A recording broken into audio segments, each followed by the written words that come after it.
सम्पूर्णमा नमस्कार। सदाको झैं आज पनि नयाँ विषयवस्तुका साथ उपस्थित भएकी छु। आज भने म चर्चा गर्नेछु विस्मयादिबोधकको। अब भने चर्चा गरौँ ढिलो नगरी आजको विषयवस्तुतर्फ। आज हामीले छलफल गर्ने विषयवस्तु रहेको छ विस्मयादिबोधक। विस्मयादिबोधक भनेको के हो त? विस्मयादिबोधक एक भावना हो जुन प्राय कुनै ज्ञात कारण बिना उत्पन्न हुन्छ र सामान्यतया आश्चर्य वा उत्तेजनाको अभिव्यक्तिसँग विस्मयादिबोधक सम्बन्धित रहन्छ। यी भावनाहरूलाई लिखित रूपमा सङ्केत गर्ने उत्तम तरिकाहरूमध्ये एक विस्मयादिबोधक चिन्ह प्रयोग गर्नु हो। यो विराम चिन्ह बिन्दुलाई जोड दिन वा वाक्यमा उत्साह व्यक्त गर्ने उत्कृष्ट तरिका पनि हो। विस्मयादिबोधक बिन्दुलाई सही रूपमा प्रयोग गर्नका लागि यसले वाक्य वा वाक्यांशको अन्त्यलाई पछ्याउनु पर्दछ र समग्र सन्देशबाट विचलित नहोस् भनेर थोरै प्रयोग गर्नु पर्दछ। यसरी विस्मयादिबोधक भन्नाले वाक्यमा प्रकट भएको विचार एवं मनोभावबारे टिप्पणी व्यक्त गर्ने खालका शब्दहरू विस्मयादिबोधक हुन्छन्। यसरी यी शब्दहरू प्राय वाक्यका अगाडि आउँछन् र वाक्यका अङ्ग नबनी वाक्यभन्दा स्वतन्त्र रूपमा प्रयोग हुन सक्छन्।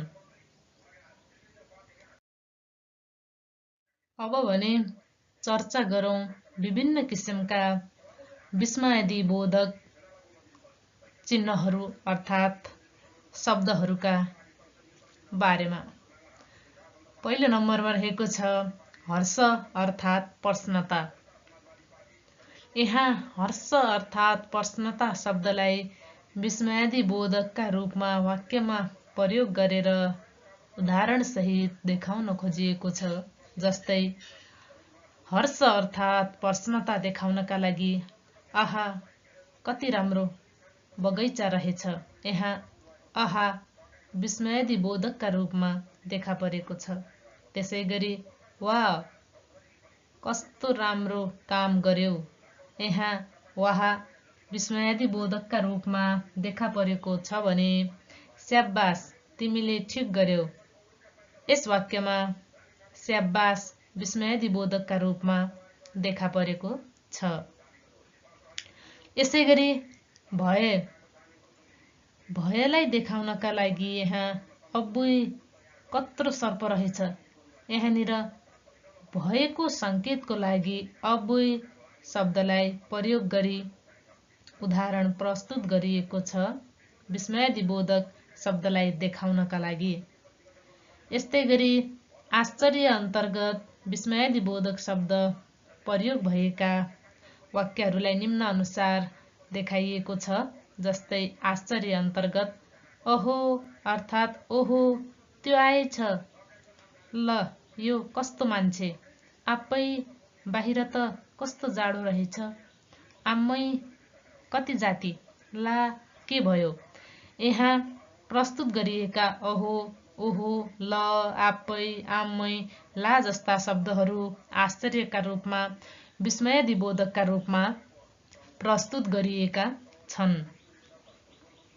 यसै गरी दुखाइ अन्तर्गत विस्मयादिबोधक शब्दहरूलाई निम्न अनुसार देखाइएको छ। दुखाइलाई व्यक्त गर्नको लागि अय्या पेट दुख्यो। ऊ पेट दुखेर म मर्न लागे। उफ गर्मी भयो। आतु आत्था आगोले पोल्यो। आच्छु कति चिसो पानी। यहाँ प्रस्तुत गरिएका अय्या उहु उफ आथु आत्था आच्छु जस्ता शब्दहरूले दुखाइलाई जनाउने भएकाले यहाँ दुखाइ अन्तर्गतका विभिन्न शब्दहरूलाई विस्मयादिबोधकका रूपमा देखाउन खोजिएको छ। त्यसै गरी तिरस्कार अर्थात् उपेक्षालाई निम्न अनुसार प्रस्तुत गरिएको छ उदाहरणसहित। तिरस्कार अर्थात् उपेक्षा प्रस्तुत गर्नका लागि छी कस्तो गनाएको। धत अर्थात् धत्तेरी, धत्तेरीका, मसँग त्यस्तो कुरो नगर, इस तेरो कुरा, थुक्क थुइक्क, लाज नभएको मान्छे, ए धेरै नकरा, बढ्ता कुरा गर्छ। यहाँ तिरस्कार अर्थात् अपेक्षालाई देखाउनका लागि छि, धत, इस, थुक्क, थुइक्क, बढ जस्ता विस्मयादिबोधक शब्दहरू प्रयोग गरेर वाक्य निर्माण गरिएको छ। यसै गरी विस्मयादिबोधक अन्तर्गत शोक भावलाई देखाउनका लागि हाय कठै के भयो नि, हरे शिव के देख्नु पर्यो नि, चच्च बरा बिचरा। यहाँ शोक भावलाई प्रस्तुत गर्नका लागि हाय कठै, हरे शिव, चच जस्ता विस्मयादिबोधक शब्दहरू प्रयोग गरिएका छन्। त्यसै गरी उपहासलाई देखाउनका लागि उस तिमीले खुबै गर्यौ, हाहा हिही तिमीलाई ठिक्क पर्यो। यहाँ उपहासलाई देखाउनका लागि उस, हाहा हिही जस्ता विस्मयादिबोधक शब्दहरू उल्लेख गरिएको छ। त्यसै गरी अफसोसलाई देखाउन ज्या त्यत्रो नाश भयो, ज्याहै सबै सिद्धिएछ, हे राम। यहाँ प्रस्तुत गरिएका ज्याहै, हे राम जस्ता विस्मयादिबोधक शब्द अफसोसका रूपमा देखा परेका छन्। त्यसै गरी सम्बोधन अर्थात् ध्यानाकर्षण गराउनका लागि निम्नलिखित विस्मयादिबोधक शब्दहरूलाई प्रयोग गरिएको छ। ए कान्छा, हौ साथी, केटाहरू हो, ओए के छ खबर, मानवेत्तरलाई जनाउनका लागि सुरी, तुरुतुरु जस्ता शब्दहरूलाई सम्बोधन अर्थात् ध्यान आकर्षण गर्नका लागि यी शब्दहरूलाई विस्मयादिबोधकका रूपमा देखाइएको छ। यसै गरी आज्ञात्मक अर्थात् मानवेत्तरलाई जनाउनका लागि धरधर, धडधड, छ्या, ठौ, पोली, पचपच जस्ता विस्मयादिबोधक शब्दहरू उल्लेख गरिएका छन्। यहाँ उदाहरणका रूपमा देखाइएको छ। त्यसै गरी अभिवादन जनाउनका लागि नमस्ते, नमस्कार, प्रणाम, दण्डवत, जदौ, सलाम जस्ता शब्दहरूलाई प्रस्तुत गरिएको छ।